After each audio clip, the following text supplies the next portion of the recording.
요한복음 6장 22절에서 33절입니다. 요한복음 6장 22절에서 33절입니다. 우리 한 목소리로 함께 말씀을 읽도록 하겠습니다. 시작. 이튿날 바다 건너편에 서 있던 무리가 배 한 척 외에 다른 배가 거기 없는 것과 또 어제 예수께서 제자들과 함께 그 배에 오르지 아니하시고 제자들만 가는 것을 보았더니 그러나 디베라에서 배들이 주께서 축사하신 후 여럿이 떡 먹던 그곳에 가까이 왔더라.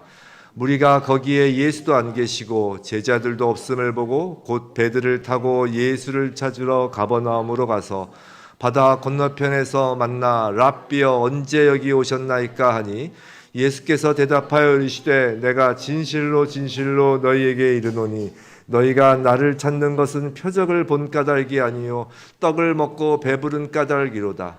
썩은 양식을 위하여 일하지 말고 영생하도록 있는 양식을 위하여 하라. 이 양식은 인자가 너희에게 주리니 인자는 아버지 하나님께서 인치신 자니라. 그들이 묻되 우리가 어떻게 하여야 하나님의 일을 하오리이까?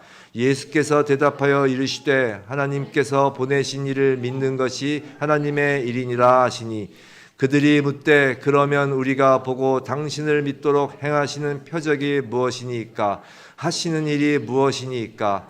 기록된 바 하늘에서 그들에게 떡을 주어 먹게 하였다 함과 같이 우리 주상들은 광야에서 만나를 먹었나이다. 예수께서 이르시되 내가 진실로 진실로 너희에게 이르노니 모세가 너희에게 하늘로부터 떡을 준 것이 아니라 내 아버지께서 너희에게 하늘로부터 참떡을 주시나니 하나님의 떡은 하늘에서 내려 세상에 생명을 주는 것이니라. 아멘. 우린 이제까지 예수님의 오병이어의 표적과 무리를 걸으신 그 표적을 살펴보았습니다. 산지교회 주일강단에서는 요한복음 강해 설교가 이어지고 있죠. 지난주 그리고 지지난주 우리가 오병이어와 무리를 걸으시는 표적을 이제 차례로 살펴보았어요. 자, 오병이어의 기적을 통해 떡과 물고기로 배부른 사람들이 예수를 왕으로 삼으려고 하자 예수님은 그들을 피해 산으로 기도하러 가셨습니다. 그리고 제자들은 먼저 배를 타고 바다를 건너갔죠. 근데 바다에서 풍랑을 만났습니다. 예수님은 풍랑이 있는 바다를 걸어가셔서 제자들의 배에 오르셨습니다. 그리고 예수님과 제자들이 탄 배는 그들이 가려던 땅에 도착하였습니다. 이것이 지난주까지 이야기였어요. 그럼 자, 오병이어 사건이 있었던 그 현장에서 예수님과 제자들 빼고 이제 오병이어 현장에 있던 그 나머지 사람들, 오늘 이들을 무리라고 칭하겠습니다. 이 무리들은 오병이어 기적 이후에 무엇을 하고 있었을까라는 것이죠. 오늘 본문은 그 나머지 무리들의 행적에 대하여 말하면서 이제 이야기를 시작하고 있는 것이에요. 22절부터 25절까지 우리 한번 읽었지만 다시 한번 읽어보도록 하겠습니다. 이튿날 바다 건너편에 서 있던 무리가 배 한 척 외에 다른 배가 거기 없는 것과 또 어제 예수께서 제자들과 함께 그 배에 오르지 아니하시고 제자들만 가는 것을 보았더니 그러나 디베라에서 배들이 떡 먹던 그곳에 가까이 왔더라. 무리가 거기에 예수도 안 계시고 제자들도 없음을 보고 곧 배들을 타고 예수를 찾으러 가버나움으로 가서 25절 바다 건너편에서 만나 랍비여 언제 여기 오셨나이까 하니. 자, 사도 요한은 무려 4절에 걸쳐서 우리가 알다시피 요한복음 매우 엑기스를 모아서 이렇게 기록을 했잖아요. 그래서 무려 4절에 걸쳐서 이 오병이어의 기적 현장에 있던 사람들의 행적을 나름 세세하게 지금 기록했어요. 그죠? 그들은 지난밤에 항구에 배가 한 척밖에 없었다는 것을 보았어요. 그리고 제자들이 그 배를 타고 갈 때 예수님이 함께 타지 않은 사실까지 확인한 거예요. 그죠? 그 다음날 무리들은 예수님을 만나기 위해서 참으로 분주했고 열심이었습니다. 그들은 예수님이 가신 그 산을 샅샅이 뒤졌고 거기에 안 계시자 기어코 그들도 배를 타고 가버나움까지 예수님을 찾으러 간 것이에요. 배가 디베라에서 온 배가 있었거든요. 자, 지금 22절부터 25절까지 말씀은 오병이어의 그 기적을 맛본 사람들이 예수님을 만나기 위해 얼마나 대단한 열성을 갖고 있었는지를 지금 보여주고 있다는 것이에요. 결국 그들은 예수님을 만났어요. 자, 예수님을 가버나움에서 만난 사람들은 매우 의아했을 것입니다. 이 무리들은. 자, 분명히 제자들이 떠날 때 그 배에 없었는데, 그죠? 어떻게 예수님이 가버나움에 지금 계시지? 라고 궁금하지 않았겠어요? 그래서 그들은 너무나 당연한 질문을 하는 것입니다. 언제 여기까지 오셨어요? 이런 거죠. 만일 제가 예수님이라면, 아니지만 예수님이라면 이렇게 대답했을 거예요. 저라면. 너희 못 봤구나. 너희 못 봤구나. 내가 간밤에 바다 위 걷는 걸. 또 어쩜 이랬을 것입니다. 아마 확실히 그랬을 거예요. 저라면. 내 말 못 믿어? 그럼 이리 와. 내가 다시 물 위를 걷는 걸 보여줄게. 라고 했을 거라고요. 그럼 어떻게 했어요? 사람들이 환호성 치며 난리가 났을 것입니다. 근데 그 무리들을 만난 예수님은 그들의 질문에 그런 답을 하시는 것이 아니라 그들을 질책하시는 거예요. 열심히 예수님을 쫓아온 사람들을 질책하신다는 것이에요. 성도 여러분, 우리가 신앙생활에서 열심을 낸다는 것은 분명히 좋은 것입니다. 하나님은 열심을 내지 않는 신앙을 좋아하지 않으세요. 요한계시록에서 7교회에 대한 말씀 중에 아시죠? 요한복음에서 7교회 서신서를 이제 하나님이 쓰신 거, 예수님이. 그 중에 라오디게아 교회에 대해서 하나님은 뭐라고 하셨냐면 그들이 차갑지도 뜨겁지도 않은 그 미지근한 신앙을 두고 그들을 토하여 버릴 것이라고 이야기하셨다고요. 그러면서 계속해서 그 요한계시록 3장 19절에서 라오디게아 교회를 향해서 물은 내가 사랑하는 자를 책망하여 징계하노니 그러므로 내가 열심을 내라 회개하라라고 말씀하셨다. 열심을 내라고 그랬다고요. 그 열심은 회개죠. 열심을 내서 회개라는 것이에요. 그런데 오늘 본문을 보면 이 열심이라고 해서 신앙의 열심이라고 해서 다 좋은 것은 아니라는 거예요. 분명히 밤새 예수님을 찾고 바다까지 건너와서 예수를 만나려는 그 열심을 무리들은 가졌지만 예수님은 그들을 질책하시고 있으니까 말이죠. 사랑하는 성도 여러분, 오늘 주님의 말씀을 받으며 우리 모두에게는 찔림이 있을 것입니다. 저를 포함해 단 한 사람도 예외 없이 찔림이 있을 것이에요. 하나님께서 라오디게아 교회에게 야단을 말씀하실 때 뭐라고 그랬어요? 사랑하는 자라고 그랬어요. 사랑하는 자. 그죠? 내가 사랑하는 자를 책망하여 징계한다고 그러셨어요. 그런 것처럼 하나님께서 오늘 우리에게 주시는 말씀은 우리를 사랑해서 하시는 말씀이에요. 사랑하셔서 찔림을 주고 사랑하시는 하나님의 자녀인 것입니다. 우리는 그 찔림의 말씀을 받고 하나님으로부터 도망가는 것이 아니라 하나님의 다가가는 하나님의 자녀이어요. 하나님께서 우리에게 말씀을 주시는 이유는 그것으로 당신의 자녀를 하나님 나라 백성답게 빚으시기 위함입니다. 또한 나를 찌르려고 주신 말씀이에요. 그 말씀을 들고선 다른 사람 이렇게 찌르고 다니지 말라는 거예요. 정죄하지 말라는 거예요. 나를 찌르시는 말씀인 거예요. 부디 오늘 주님의 말씀을 우리 각자의 찔림으로 받아 더욱 하나님의 자녀로 빚어지는 우리 모두이길 주님의 이름으로 축원합니다. 자, 무리들의 질문에 대한 예수님의 대답인 26절, 27절 말씀을 보기 전에 먼저 이 성경을 보는 우리의 시각을 한번 점검해 보았으면 해요. 성도 여러분, 하나님이 우리에게 이 성경을 주신 이유가 무엇일까요? 구원을 얻으라고 성경을 주셨을까요? 아무리 생각해도 그것이 목적은 아닌 것 같아요. 첫 성경은 모세오경이죠. 우리가 아는 바와 같이.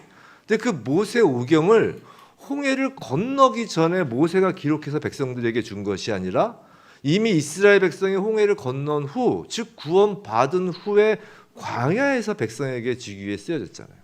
즉 성경은 하나님의 백성을 구원하시려고 주신 것이라기보다는 이미 구원받은 백성에게 주신 것이라고 보는 것이 맞죠. 한번 생각해 보세요. 이 성령의 감동함이 없이 성경을 읽으면 그건 하나님과 전혀 관계없는 독서에 불과하게 되는 것이에요. 그렇죠? 구약은 이스라엘 역사책을 독서하는 것이 되고 신약은 사도들이 쓴 개인적인 편지를 몰래 엿보는 것에 불과한 거라고요. 성령이 내주하지 않는 사람에겐 이 성경이 그저 돌 굴러가는 소리로밖에 들리지 않는 거예요. 돌 굴러가는 소리로밖에. 그렇다면 분명히 성경은 하나님이 택한 백성에게 주어진 말씀인 것이에요. 그렇다면 성경이 구원을 위하여 주어진 것이 아니라 구원받은 자를 위하여 주어진 것이라면 하나님의 목적은 우리를 구원해 주시는 것이 전부가 아니라는 것이에요. 이 성경 안에 하나님의 목적, 뜻, 계획이 담겨 있는 거잖아요. 하나님에게는 인간을 구원하시는 일보다 더 큰 무언가가 있다라는 것입니다. 인간을 구원하시는 일은 그 하나님의 큰 일을 이루시기 위한 하나의 요소이고 과정일 뿐이라는 것이에요. 그 하나님의 큰 일이란 다름 아닌 하나님 나라, 킹덤 오브 헤븐을 세우는 일이라고요. 창세기는 태초에로 시작합니다.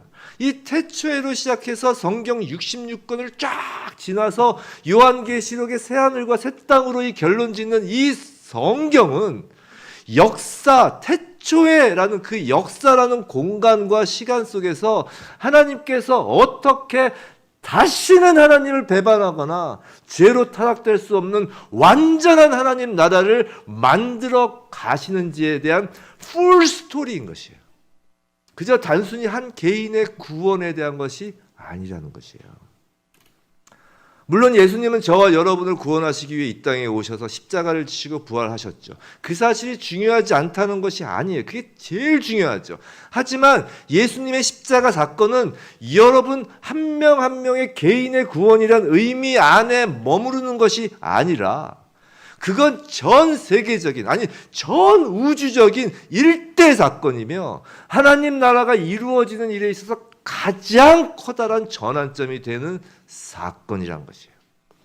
만일 십자가가 내포하는 의미가 개인의 구원만이라면 예수께서 부활하셔서 제자들에게 오셔서 40일 동안 줄창 하나님 나라에 대하여 가르치고 또 가르치실 이유가 없었다는 것이에요.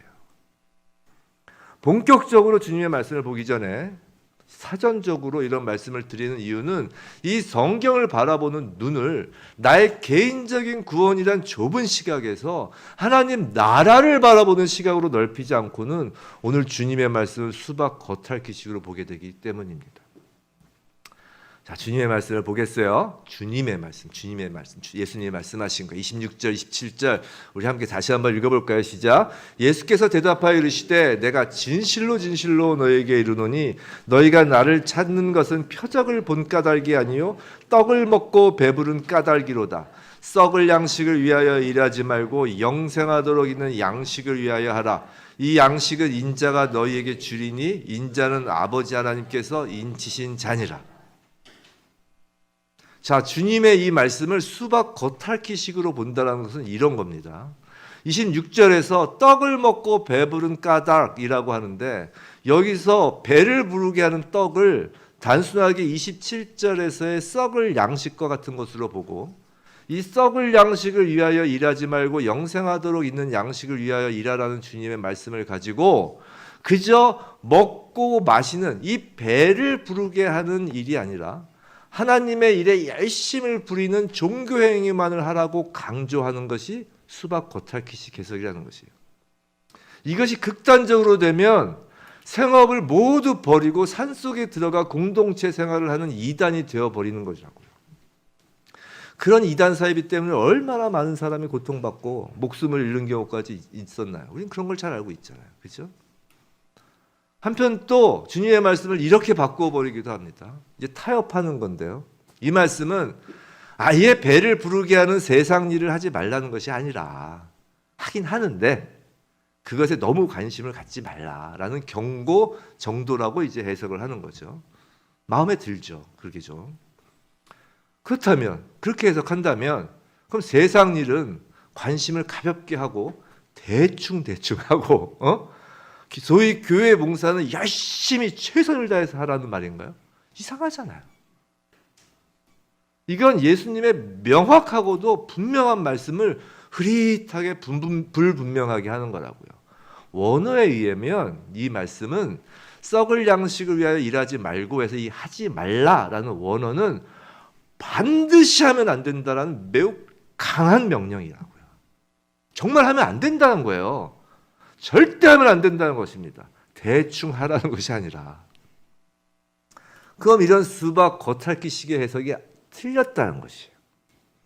한번 생각해 보세요. 만일 배를 부르게 하는 떡이 썩을 양식이라면 예수님께서 오병이어의 기적을 나눠주신 그 떡과 물고기도 사람의 배를 부르게 하셨잖아요.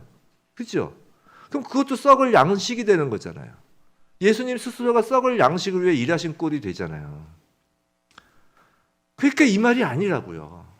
예수님의 이 말씀은 결코 하던 일 다 버리고 직장 다 때려치고 교회에서 하루 종일 모여 하늘에서 내리는 빗물 받아 마시며 살라는 말씀도 아닌 것이고, 세상에서 직장 일을 하는 것, 먹을 것을 구하기 위해 돈 버는 일을 대충 하라는 말씀도 아닌 거라고요.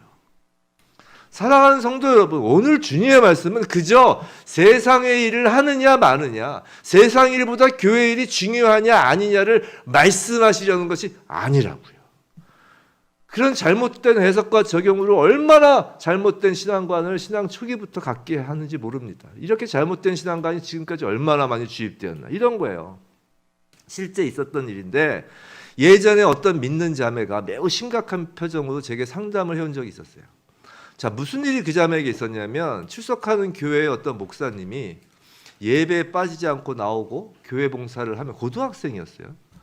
예배 빠지지 않고 나오고 교회 봉사를 하면 좋은 대학에 간다라는 말을 너무 자주 한다는 것이에요.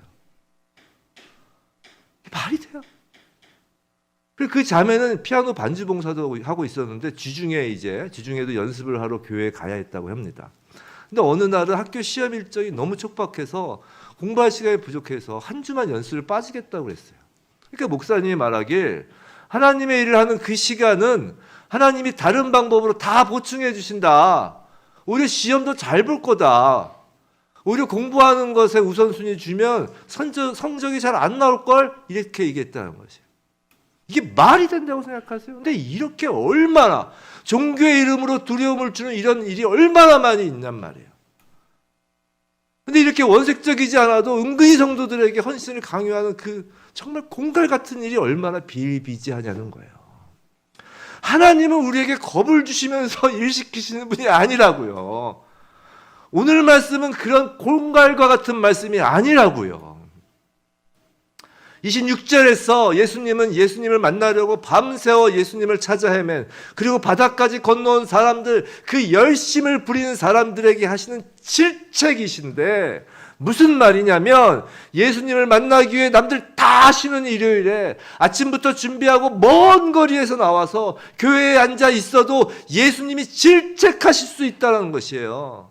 아까 그 학생이 학교 시험 공부하는 것까지 포기하고 반주 연습하러 나와도 하나님이 야단칠 수 있다는 것이에요. 왜 너 나왔냐라고 말이죠. 왜 야단치냐고요? 바로 까닭 때문이라는 것이에요.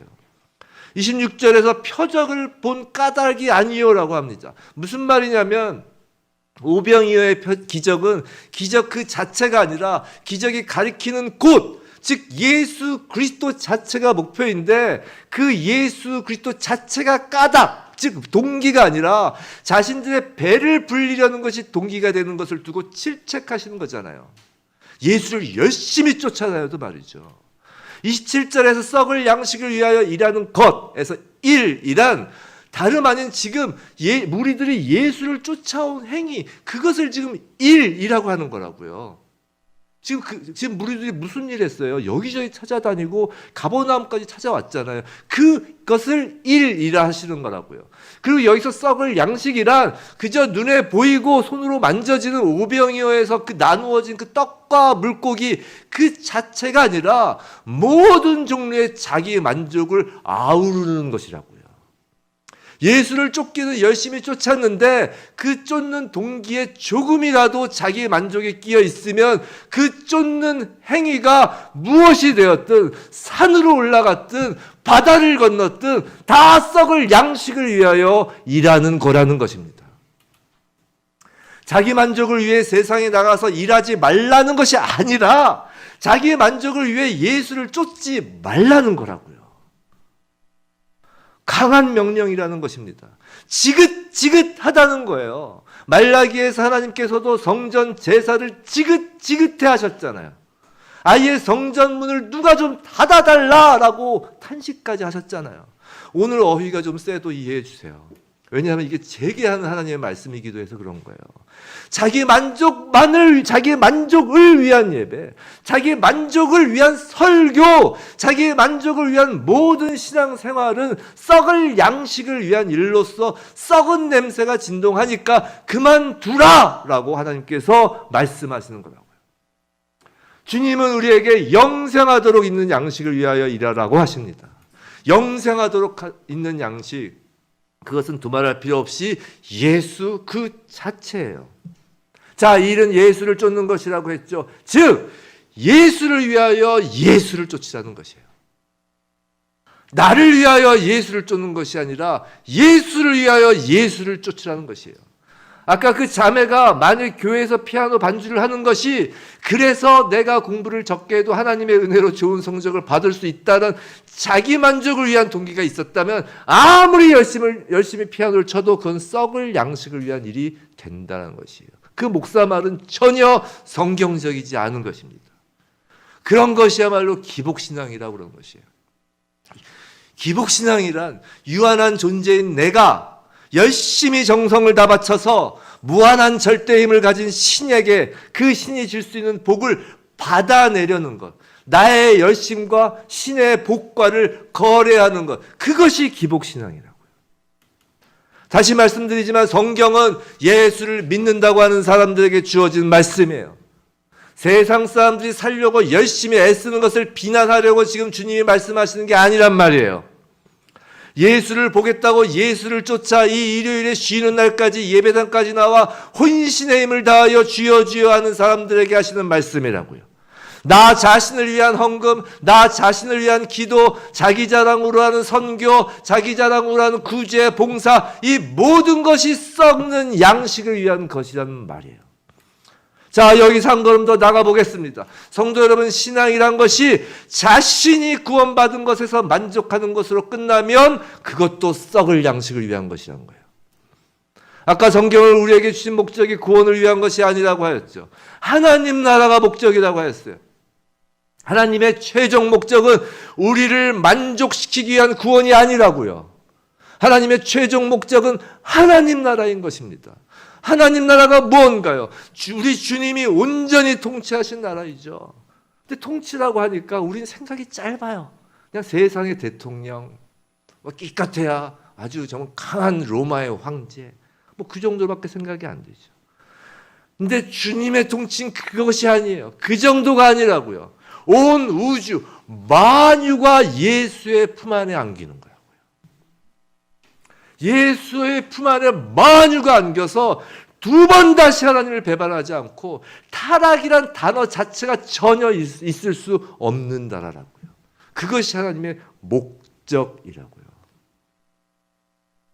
요새 종교 통합 얘기 막 하죠. 맞아요. 종교 통합 될 거예요.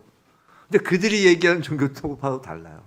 그들이 얘기하는 종교 통합은 예수를 뺀 서로 평화롭게 지내자라는 종교 통합이지만 우리가 얘기하는 종교 통합은 그게 아니에요. 종교가 다 없어지는 거예요.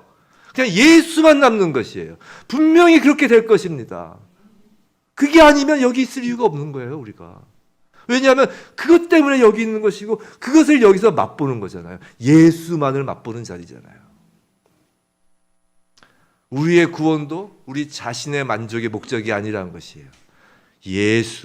예수의 나라, 예수의 만족이 우리 구원의 목적이라는 것이에요.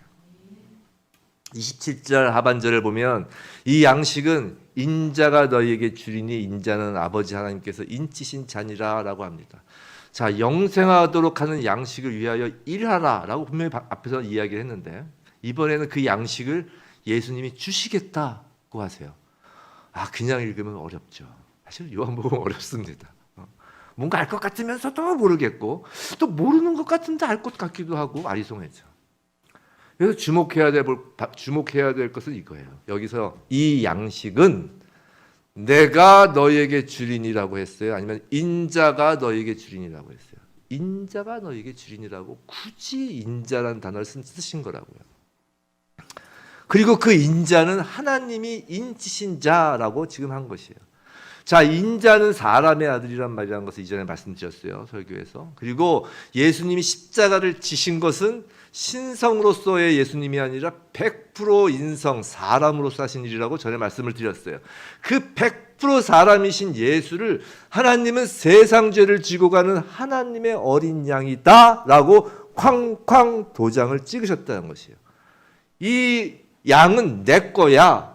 마치 그 옛날 성전 제물에 흠없는 어린 양을 들여보낼 때 거기서 그 검사관이 흠없음 도장 찍는 것처럼, 또 우리가 어떤 종을 자기 소유라고 도장을 찍는 것처럼 쾅쾅 하나님이 도장을 찍으신 거라고요.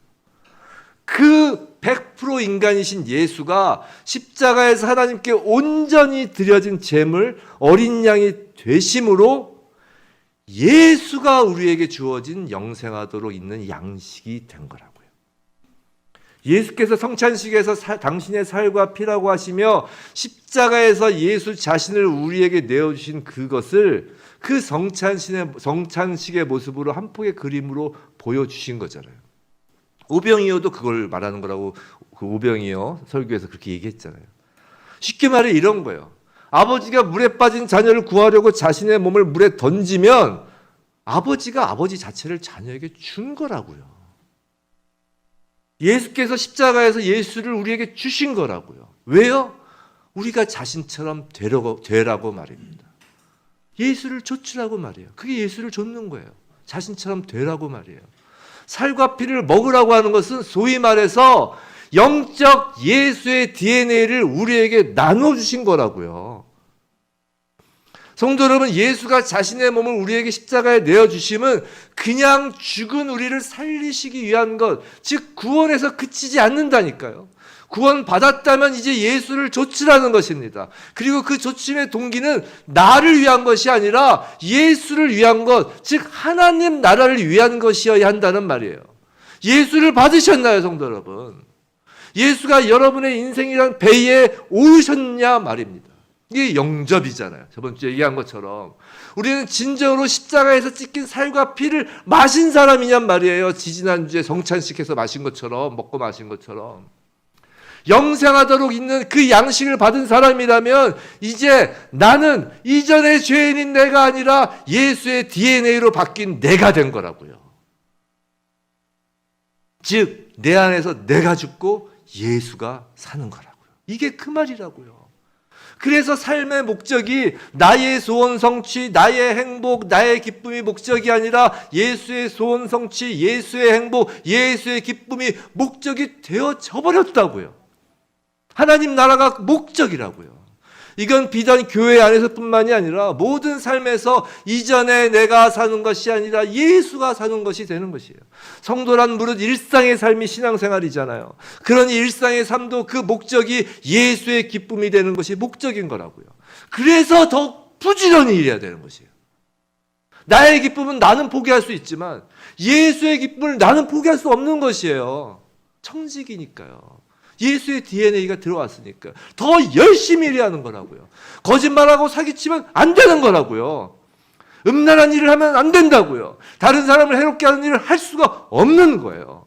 구원을 얻는 그 순간부터 예수를 위하여 사는 삶이 되어야 하기에 하나님의 뜻을 헤아려야 하고 어떻게 과연 살아야 하는지 날마다 말씀을 보면서 진지하게 고민하면서 사는 거라고요.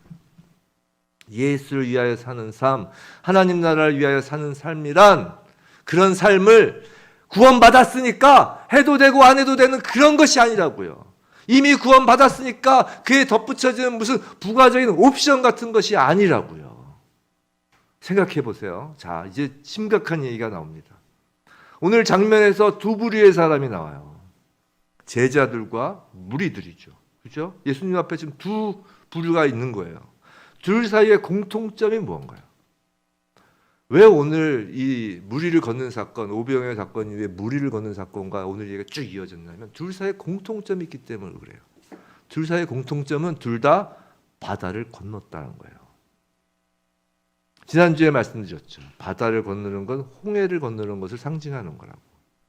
그리고 오늘 본문에서 계속해서 광야에서 만나 먹은 이야기를 계속 하시잖아요. 이런 거예요. 이스라엘 백성들은 모두 홍해를 건넜다는 점에서 공통되는 경험을 합니다. 200만 명이 공통되는 경험을 한 거예요. 200만 명을 추산하잖아요. 그럼 그 이스라엘 백성이 모두 구원을 받은 건가요? 홍해가 갈라지는 엄청난 기적을 경험하고 그 전에 먼저 어린 양의 피로 유월절 담을 넘고 사신이 담을 넘고 지팡이 짚고 빨리 튀어져 나와서 홍해까지 와서 홍해를 건너서 그 건너편 광야에 도착을 했어요. 자, 그 기적들을 경험하고 이집트 건너편에 왔으니까 이제 구원 받은 건가요? 일단 장자들이 모두 죽임당한 그 애굽에서 무사히 이제 벗어났잖아요. 안전지대로 벗어났어요. 자, 살아난 것이 맞죠? 하나님이 구해주시지 않았으면 죽을 운명이었으니까 일단 구원받은 것 같죠? 하지만 정말 그런 거냔 말이에요. 그들의 최종 목적지가 어딘가요? 광야였나요? 아니에요. 가나안 땅이죠.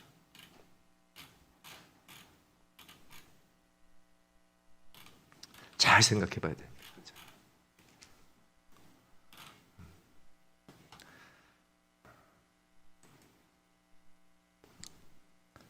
그 광야에서 그 200만 명 중에 몇 명이 그 땅에 갔나요?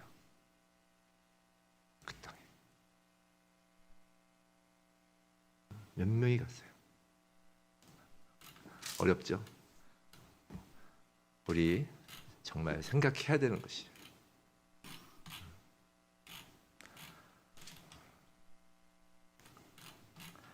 두 명 갔습니다. 두 명 갔어요. 여호수아와 갈렙이잖아요. 영생하도록 있는 양식을 위하여 일하라는 오늘 말씀은 신앙생활 잘해야 한다는 그런 말씀이 아니에요. 찔림을 넘어서 두려운 말씀이라고요. 우리 식으로 하면 예수 믿고 구원받았으니까 끝이 아니라는 거예요. 그 믿음이라는 것이 진짜 믿음인지 아닌지 잘 모른다니까요. 저한테 하는 얘기라고요. 각자에게 하는 얘기예요. 옆에 사람 보시지 마세요. 하물며 자기 자신도 확신하지 못하는 경우도 많아요. 자, 보세요. 자기 자신도 확신하지 못하는 걸 지금 말씀을 드릴게요. 홍해라는 엄청난 감격이 있었어요. 얼마나 놀랬겠어요. 바닷물이 막 옆에 하고 막 옆에서 막 돌고래 날아다니고 막 그렇게 보는 거예요. 걸으면서. 근데 딱 뒤돌아보니까 쫓던 이집트 군사들은 탁 수장돼서 죽었어요. 홍해를 건너는 순간 막 환호성을 지르죠. 막 감격의 눈물을 흘렸겠죠. 우리가 처음 예수 믿는 순간처럼 말이에요. 그렇죠? 그것뿐인가요? 낮에는 구름기둥, 밤에는 불기둥으로 보호하셨죠. 광야에서 생전 보지도 못한 그 만나라는 그 맛있는 음식을 그냥 먹었어요. 맛있어서 만나예요. 꿀같이 달았다 그러잖아요. 자, 메추라기로 단백질 보충까지 받았어요. 거기에 인간의 노력과 상식이 있나요? 전혀 없어요. 인간의 노력과 상식과는 전혀 상관없는 눈에 보이는 기적의 연속입니다. 거기다 놀랍게 반석에서 물이 나왔어요. 생각해 보세요. 200만 명이 먹는 물이에요. 만약에 우리가 생각하는 것처럼 수돗물처럼 나왔으면 200만 명이 그걸 먹으려면 며칠이 걸려도 못 먹어요. 무슨 말이냐면 약수터처럼 졸졸 나오는 물이 아니라 200만 명이 한꺼번에 마실 수 있는 강물이 터져 나온 거라고요. 거기다 40년 동안 돌아다니면서 신발 하나도 헤어지지 않았습니다. 참으로 이스라엘 백성의 그 광야 생활은 눈에 보이는 기적의 연속이라고 할 만하죠. 그런데 그런 기적을 체험하고도 처음 출애굽한 200만 명 중 딱 2명만 가나안 땅에 들어갔다니까요. 2명만 하나님을 온전히 믿었다는 것입니다. 나머지는 주여 주여 하면서 자신들의 만족만 챙길 줄 알았고 그것이 채워지지 않으면 불평만 하였던 자들, 즉 믿음이 없는 자들이라는 것이에요. 믿음이 없는 자들도 하나님의 존재를 알았습니다. 그렇잖아요. 홍해를 건넌 그들도 하나님의 존재를 알았어요. 하나님의 능력이 엄청나게 크시다는 것도 경험하여 알았습니다. 그래서 자신들도 하나님을 믿는다고 착각할 수도 있다니까요. 하지만 사실은 하나님을 믿지 않았던 것이에요. 가나안 족속과의 그 전쟁 앞에서 또 광야라는 그 현실적인 결핍 앞에서 그들의 그 믿음 없음이 증명된 것이라고요. 성도 여러분, 고난과 결핍은 예수를 믿는 성도에게 반드시 필요한 과정이에요. 그것이 없으면 자기 자신도 자신에게 믿음이 있는지 제대로 알기 어렵다니까요. 사업에도 한번 망해보고 원하는 대학에도 떨어져도 보고 아무리 기도해도 전혀 응답이 없어 보기도 하고 하물며 사랑하는 사람을 먼저 보내는 극심한 고통을 겪어가면서 그럼에도 불구하고 예수만 쫓는지 나 스스로 알 수 있게 된다니까요. 지난주에 젊어서 고난은 돈 주고 산다라는 속담이 스스로 강해지려고 하는 속담이라면 잘못된 속담이라고 하였죠. 고난이 젊었을 때 유익한 것은 젊었을 때부터 나의 죄됨과 나의 유한함을 깨닫고 예수님만 붙잡는 그 계기가 된다라고 해서 유익이라고 했잖아요. 또한 고난이 유익인 것은 우리의 믿음의 진위와 우리의 믿음의 정도를 가늠하는 리트머스 시험지이기 때문이에요. 믿음은 자기 확신, 내가 믿어 라는 자기 확신이나 정신승리, 미시옵니다. 이 정신승리가 아니라 고난이란 시험으로 점차로 확연히 드러나는 실체라는 것이에요. 오늘 본문 28절에서 영생하도록 있는 양식을 위하여 일하라 하는 예수님의 말씀을 들은 무리들은 그렇다면 어떻게 하여야 하나님의 일을 하오리까? 라고 묻습니다. 여기서의 일은 복수형을 써요. 여전히 열정이 있다는 것이죠. 온갖 방법을 동원하겠다는 것입니다. 우리로 치면 헌금도 하고요, 봉사도 하고요, 새벽 기도도 하고 매일 성경 읽기도 하고 구제, 선교 할 수 있는 것은 다 해보겠다는 것입니다. 그런데 예수님의 답은 심플하죠. 29절이에요. 하나님께서 보내시니 즉 예수를 믿는 것이 하나님의 일이라고 하십니다. 여기서 믿는다는 현재형을 써요. 즉 계속해서 믿는다는 것이에요. 성도 여러분, 믿음은 과거형이 아니에요. 현재형이에요. 구원도 출애굽 한 번의 경험이 아니라니까요. 가나안 땅에 들어가는 것까지가 구원이라고요. 하나님의 목적이 그 하나님 나라인 것처럼 믿음과 구원의 목적도 하나님 나라입니다. 믿음과 구원은 둘 다 현재형이고 진행형으로 언제나 함께 가는 거예요. 근데 그 믿는 것이 하나님의 일이라고 하는 것이에요.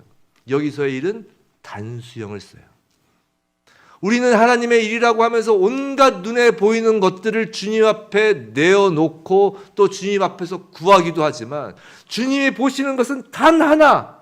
우리가 무슨 일을 하더라도 주님이 보시는 건 단 하나. 그것이 썩을 양식을 구하여 하는 것인지 영생하기 위하여 하기 위한 것인지 즉 단 하나 오직 믿음만을 보신다는 것이에요. 의인은 오직 믿음으로 사는 거예요.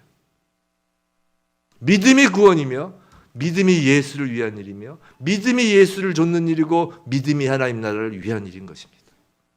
성도 여러분, 하나님께서 여러분에게 성령을 주셔서 그 믿음을 시작하신 거라고요. 믿음이 완성된 것이 아니라 믿음이 시작되신 거라고요. 그리고 이제 그 믿음을 계속 성장시키기 위해서 시험하기 시작하신다고요. 어떻게 시험하실까요? 막 기적을 보여주시면서 시험하실까요? 아니라니까요. 그건 믿음의 씨앗을 빼앗으려는 요한계시록에서 언급된 짐승의 역할이에요. 하나님은 우리를 다니엘처럼 사자굴에 던져서 시험하시는 거라고요. 그렇게 믿음을 키우시는 거라고요. 떡으로만 사는 것이 아니라 하나님의 입에서 나오는 말씀으로 살게끔 하시는 거라고요. 눈에 보이는 것이 아무것도 없음에도 예수를 쫓는지 시험하시는 거라고요. 마지막 때가 가까울수록 사탄은 더욱 눈에 보이는 것들을 우리 앞에 흔들며 자기 만족을 채우라고 유혹할 것입니다. 하늘에서 불이 떨어지는 기적까지 보여주면서 말이죠. 그때 입으로는 주여 주여 하면서 다 함께 예배를 드렸지만 알곡과 가라지가 구별되는 거예요. 요한복음 6장 결론이 무엇인 줄 아세요? 우리 6장 66절이에요. 6장 66절. 한번 읽어볼까요? 시작. 그때부터 그의 제자 중에서 많은 사람이 떠나가고 다시 그와 함께 다니지 아니하더라. 제자 중에서도 떠나갔다는 것이에요. 하나님은 새 하늘과 새 땅이 임하기 전에 반드시 알곡과 가라지를 구별하여 알곡만 하나님 나라에 들여놓으신다고요. 그 기준은 단수형이에요. 현재형이에요. 믿음뿐이라고요. 성도 여러분, 세상은 점점 살기 어려워질 것입니다. 저도 예언할 수 있어요. 세상은 갈수록 어려워질 거예요. 자연재해는 더욱 극심해질 것입니다. 전염병 막 돌 거예요. 그런데 그때가 믿는 자에겐 기회인 거예요. 영생하도록 있는 양식을 위하여 일할 기회라고요. 진정한 성도가 믿음을 발휘할 기회라고요. 여기 이제 우르르 저기 우르르가 아니라 오직 예수만을 바라보며 믿고 쫓아갈 뿐이라고요. 예수만을 바라보며 예수의 DNA로 예수를 위해 사는 거라고요. 오직 하나님을 사랑하고 이웃을 네 몸과 같이 사랑하며 형제간에 서로 사랑하라는 그 계명을 묵묵히 인내로 지켜가며 걸어가는 거라고요. 그렇게 믿음으로 하나님의 말씀 자체이신 예수만을 좇을 때 알곡으로 거두어지는 것입니다. 하나님의 말씀을 좇는 자가 알곡으로 거둬지는 거예요. 부디 눈에 보이는 것들로 자기 만족을 채우려는 동기로 예수를 쫓는 거짓 믿음이 아니라 아무것도 눈에 보이지 않아도 오직 믿음으로 말씀이신 예수를 쫓음으로 하나님 나라에 도달하는 저와 여러분이길 주님의 이름으로 축원합니다.